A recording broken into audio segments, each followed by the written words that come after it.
thanks, Danny. Quite frankly, fixing the video system, audio system might be a lot easier than fixing our broken democracy.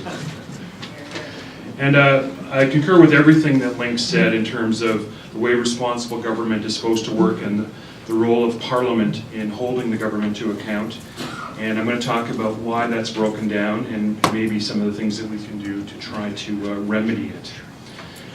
So friends and fellow libertarians know three things instinctively. They know that government once was the great protector of their liberty, but is no more, and now is the greatest threat to their liberty. But they know that in order to protect their liberty, they have to do two things. Firstly, they have to limit the size and scope of government. And secondly, they have to distribute power within government within different levels and different institutions, because the greatest threat to liberty is the unchecked concentration of power. And we do that in our system. We do it constitutionally. We have a federal system that divides power between the federal and the provincial governments.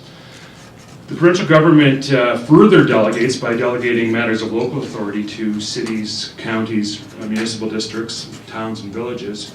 And in the federal government, power is constitutionally divided between the legislature, the Parliament of Canada, the executive, which is the cabinet and the permanent bureaucracy, and the judicature, which is the courts.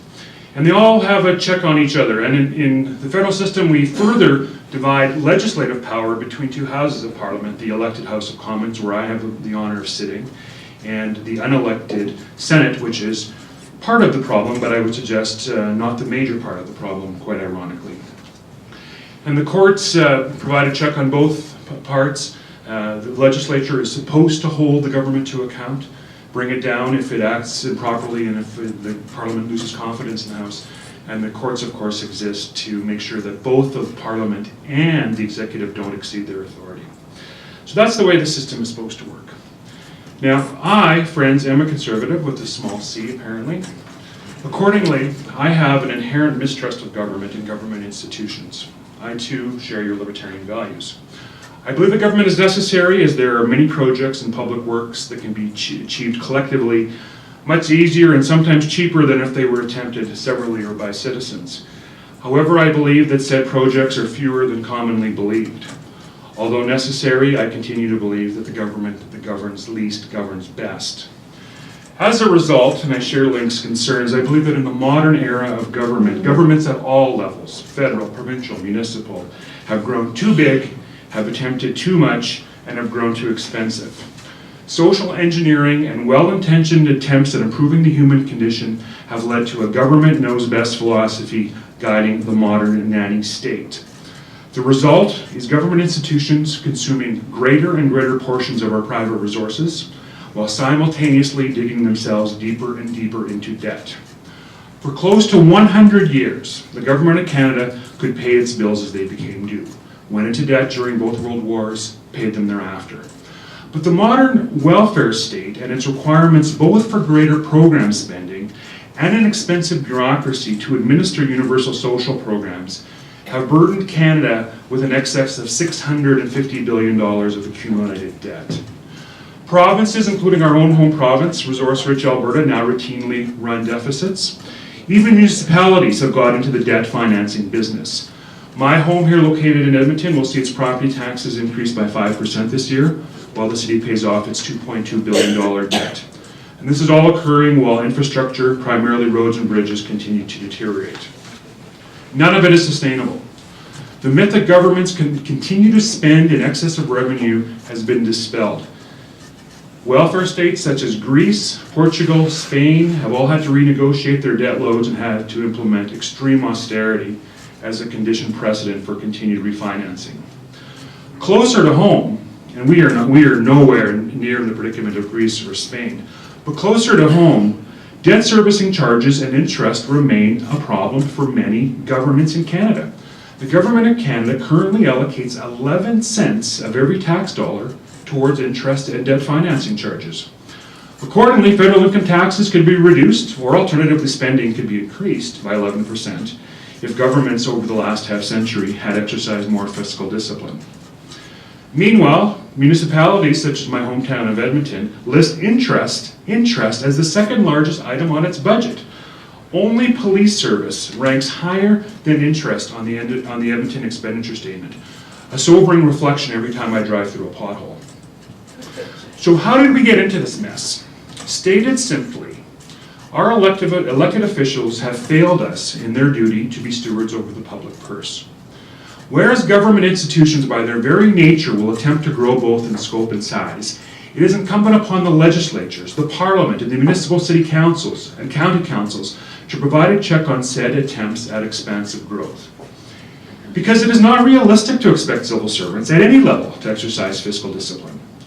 In a culture where bureaucratic success and influence is measured by the growth in your own budget and the number of employees that you supervise, it rests with the elected representatives to defend taxpayers under unsustainable government growth and growth in spending. And that is not to say that many of the projects promoted by government, either by bureaucratic social engineers or by their political masters, are not positive and laudable. Many are. The issue is whether or not they are affordable. And affordability is not only subjective, it is in itself a sliding scale or moving target. Because affordability is conditional upon revenue. And that's a concept that is lost on institutions that are paying for projects with someone else's money. In the language of government budgeting, words like desirable and necessary become synonymous. They are not. Where a downtown arena or an Alberta museum might be desirable, it'd be hard for you to convince me that it's necessary. More troubling, indicators like affordable become irrelevant once a project is deemed necessary or even merely desirable. Civil servants will evaluate projects based on their desirability rather than their necessity or even their affordability. And this is natural when you personally don't have to pay for something yourself. But somebody does have to pay for everything. And in the case of public works and government programs and services, as you know, that somebody is you, the taxpayer. So every 4 years or so, the taxpayers get together and elect a group of themselves to represent them at the respective levels of government. The expectation is quite simple, and Link talked about this. The expectation is that the elected officials will provide representation, that they will pass appropriate laws, and that they will hold the government to account. The bureaucracy, i.e. the permanent government, does not represent taxpayers. Their job is to design and administer government programs and service. It is the elected parliament, the legislatures, and municipal councils who must represent taxpayers if taxpayers are to be represented. It is elected bodies that must hold government to account, failing which, by definition, government will become unaccountable. Now the system, not quite, Link said the system only worked in the 19th century, and he's a little older than I am, so my history is not as good as his. I'm gonna say it worked more or less good for the first 100 years of Canada, but then it really broke down quickly. Until, and I'm talking about the federal government, but most of the provinces have replicated Canada's bad financial oversight. Until the late 1960s, the federal parliament examined the government expenditure estimates, department by department, line by line, program by program. But as the welfare state grew in the 60s and 70s, government grew. And this became an onerous and not apparently a very pleasant task. And in late June, members of parliament would rather not be in hot, humid Ottawa, especially when their kids get out of school. So between 1968 and 1972, the rules changed, and parliament changed, and oversight changed, and deficits grew. Starting in 1968, the task of examining the estimates would be delegated to parliament committees. But by a series of amendments to the standing orders, if the task of examining the estimates was not completed by June 23rd, they would be deemed to be approved anyway. Only 2 departments, 2 ministers of the Crown, would be hauled before the Committee of Supply every year. They'd be picked by the Leader of the Opposition. And they would be examined for no more than 4 hours each. So within 8 hours, the Parliament of Canada now allegedly scrutinizes a $250 billion operation. Parliament has lost completely its important and time-honored function of controlling the purse strings. Parliament came into effect in about 1230 in England after the Magna Carta, when King John was forced to submit his spending requests to a House of Commoners for approval. And if the House of Commons didn't approve his expenditure estimates, he couldn't spend the taxpayers' money. It's a time-honored tradition. It was an important tradition, and it provided financial oversight, and it has been completely destroyed. So your elected representatives, I don't even blame the government, I blame the parliaments, because that power was voluntarily ceded, it wasn't taken. And part of my next comments are going to sound partisan, but they're not. This has been an evolution, and although the current administration, I think, has taken it to new levels in terms of the devolution of parliamentary oversight, that's a natural tendency, and I think every administration from the mid-60s made the system a little bit worse. So I think the system would have devolved as poorly, or in the terrible state that it is, regardless of who's currently occupying Langevin Block and 24 Sussex Drives. It's 24 Sussex Drive. But elected representatives have failed miserably in their constitutional duty to hold government to account.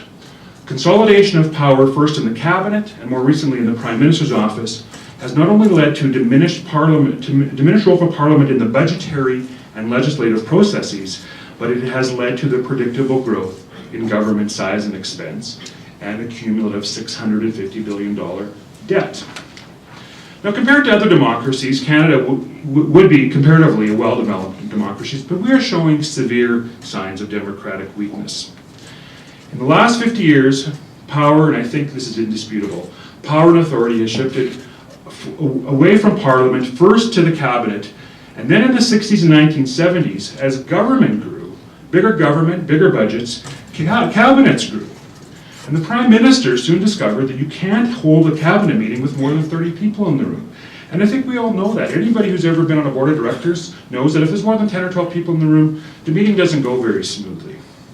So there was a shift in the 1980s and 1990s. The power was even moved from the cabinet to the formation of the cabinet committee system. The cabinet committee systems existed, but now they became all powerful in the 80s and 90s. Treasury Board, Planning and Priority Committees of Cabinet really became where the power was in Ottawa in the 80s and 90s. Now, bureaucrats, political staffers, can attend and participate in cabinet committee meetings, but only privy councillors are allowed in full cabinet. So over time, since bureaucrats could participate in the committee meetings, they became more and more active, more and more influential, and eventually, essentially took over the committee system. And so it was discovered in the 2000s, under the Crenchon administration, that there really was no need to have too much power in these committee systems because the unelected bureaucrats were making all the decisions anyways. So why not just take those unelected political staffers and bureaucrats and center them in Langevin Block, which houses the Prime Minister office, and that would be the completion of the devolution of parliamentary authority, from Parliament to Cabinet committees to PMO. Now, why is this threatening to democracy if it isn't self-evident? Because as Link said, Canadians elect their legislatures. We do not elect our governments. Our Constitutional Convention, which includes the concept of responsible government, mandates that the Governor-General will ask the leader of the party with the most support in Parliament to form a government. But make no mistake, that government is chosen. It is not elected. And that brings us to the present-day conflict between balancing the role of a member of Parliament to represent one's constituents and to hold government to account versus a different role of the member of Parliament, that he or she should serve as a mouthpiece for the government and or the party under whose banner he or she was elected. Parliamentary reformers such as myself and my friend John Williams believe that a member of Parliament should represent their constituents in Ottawa, not represent Ottawa to their constituents. But Canada has developed a party discipline that is unequaled anywhere else in the Westminster democratic world. Accordingly, any straying from approved party messaging is extremely frowned upon by political staffers and operatives, and probably correctly in their assessment jeopardizes the electability or re-electability of that party. I know we have some wild rosers in the room, and I think they will verify that in last election, when some candidates went off message, the wheels came off the campaign. So party operatives insist on strict messaging, but they do so at the peril of government accountability. In our federal system in Ottawa, members almost never break ranks with the party. In fact, Samara Institute did a study of not this parliament, the 40th parliament, and discovered that the parliamentarian that broke rank with his party the most often was James Bazan from Manitoba, and he did it 1.2% of the time. And that was the biggest maverick in Parliament. 1.2% of the time he voted offside his party. Members almost never break rank with their party whips. Almost all votes are whipped. Certainly all important votes are whipped. And my decision to resign from the caucus of the governing Conservative Party on June 5th was widely reported to be a result of the government's deliberate decision to eviscerate my private member's bill dealing with disclosure and transparency of public servants' salaries, responsibilities, and expenses. And parenthetically, I just note that today Alberta got a sunshine list with the salary disclosure bar at $100,000, much lower than the 188 which was in my bill. But I digress. Although this is true that the amendments to my bill precipitated my departure from caucus, the gutting was actually more indicative of a general lack of commitment to transparency and open government. And again, I don't mean to be partisan because this trend has been going on for at least 50 years. But values that have brought me into the Conservative family, values such as accountability, transparency, and respect for taxpayers, had all either disappeared from the government of the day's playbook or had been so severely compromised and sacrificed to the altar of electoral expediency as to become completely unrecognizable. At the same time, last spring, the current government was embroiled in several controversies. The most notable was 3 senators that the Prime Minister had appointed, and 1 other who were all under investigation for filing ineligible and possibly fraudulent expense claims.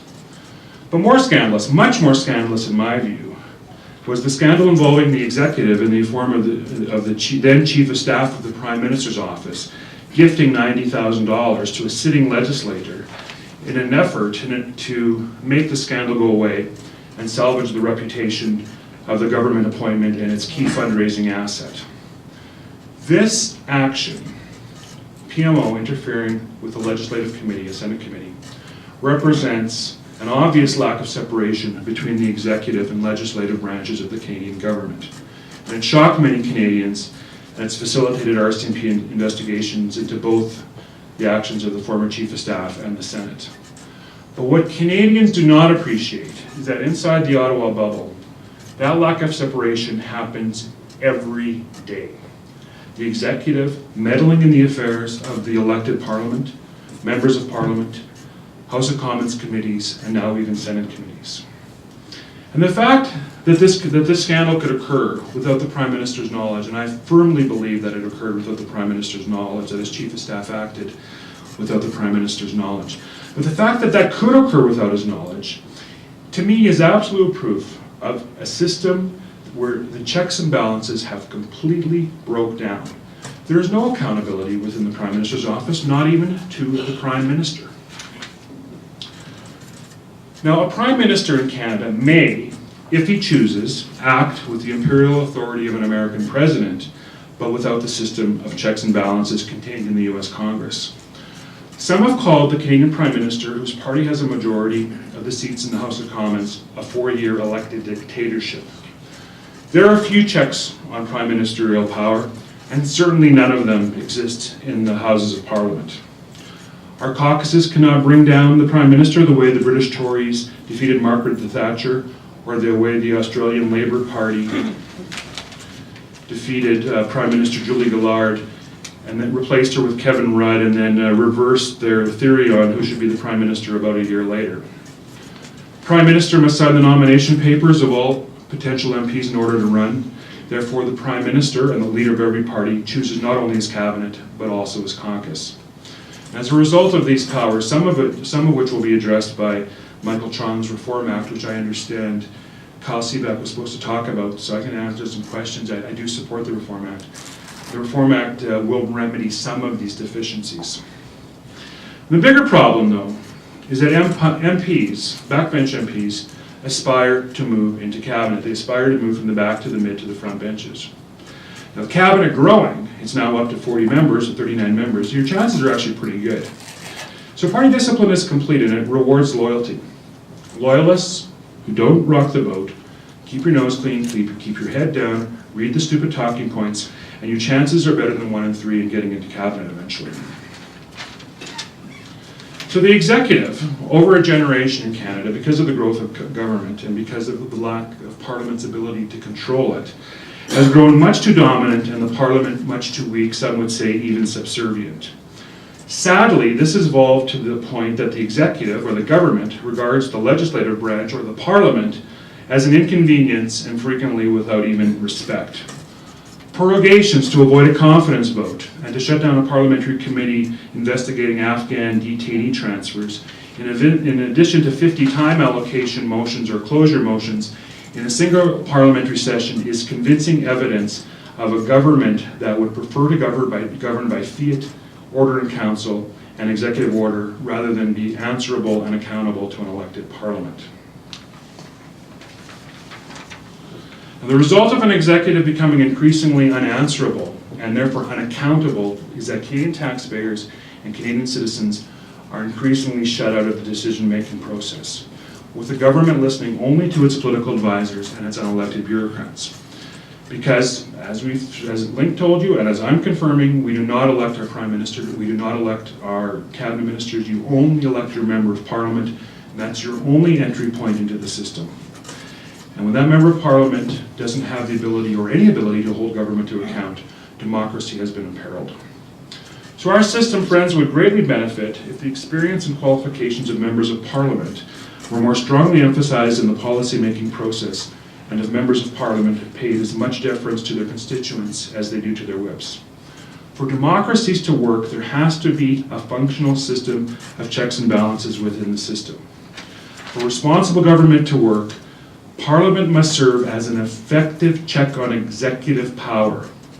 I absolutely disagree with the argument that loyalty to government or even to party leader requires that one blindly and without thinking support every detail that the government says or does.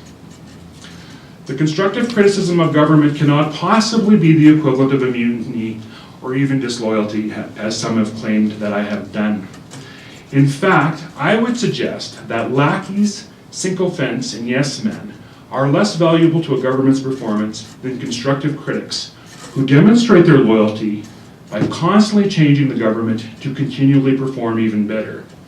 As the yes-man will blindly cheer at bad policy development, the constructive critic, not shy of speaking truth to power, does the government or party he serves a favor by advising his colleagues of the proposed policy shortcomings. However, those in the system don't see it that way. Given the lack of checks and balances in the system, is anybody really shocked that governments at all levels are living beyond their means, and that the federal government alone is over $650 billion in debt, and that all levels of government in Canada are $1.2 trillion in debt? I'm not surprised.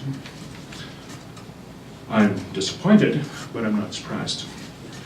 The only way that any of this is going to be corrected is if government once again becomes accountable to its citizens, primarily by being accountable to the popularly elected legislatures and councils.